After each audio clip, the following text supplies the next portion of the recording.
بڕیاری زیادکردنی کرێی کێشانی ئۆتۆمبیلی بار هەڵگر لە وێزگەکانی کێشان لە 3000 دینارەوە بۆ 5000 دینار کەوتە بواری جێبەجێکردنەوە.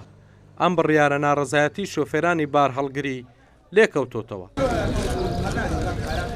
ڕێگاوبانمان لەسرە، ژینگەمان لەسرە، زەریبەمان لەسرە، سەنەوی نودەکەیەوە لەسەرمانە، هەمووی هەردەرێ پارە بێ. مەفرەزەی مروری ئەلێرە وەسلی دەبڕی لەو لای سعات 5 سبەینێ ڕات دەگری وەسلم دێ کاکە خۆ بێ وەسل ناتێ بە وەسل هاتێ.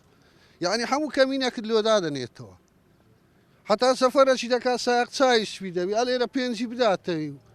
ئەو هەموو بارە قورسەی لەسرە بارەکەمان زۆر قورسە.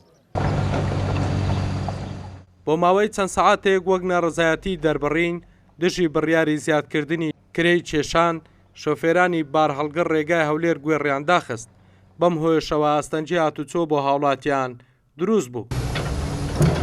قەلاب ئیسفادەی ئەوهانیە ئەخە 5000 نەبووە ئێسقا نوشتی کرێکە بەخۆی 85,000 ئێ بۆ گازگرانیەی ڕێوبانتە بڕۆ تەماشاکە وەڵە بەس ڕێوبان نییە ئەو تفەر تەماشا قەپانیکە ئەخە 5000 بووە 200 5000 بدەی بارێک لە زاخۆی دنیا ئەوەی دنیا هەولێرێ لە هەولێرێ لە حتا بەردەڕەشی 5000 دەی لە بەردەڕەشی تێپەر دەبی دێ کە لە دەگەشی هەولێرێ 5000 دیدەی ینی هەر تابعی دۆکە 10000 دەی کاکە ئیشەکە ئەوەیە ئەمان نازانین چی بگرێت چ نەکرێت.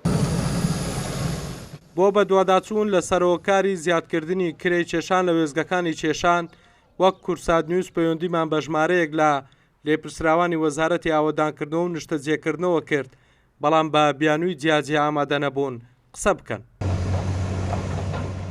هەر بار هەڵگرێک لە ڕۆژێکدا چەند جار هاتوچۆ بکات دەبێت بچێتە وێزگەی کێشان و بۆ هەر جارێکیش بڕی 5000 دیناریان لێ وەردەگیرێت. شۆفێرانی ژەم بڕیارە بە زیانی خۆیان دەزانن و پێی ناڕازین. هەڵکورد ئەحمەد کورسات نیوز هەولێر.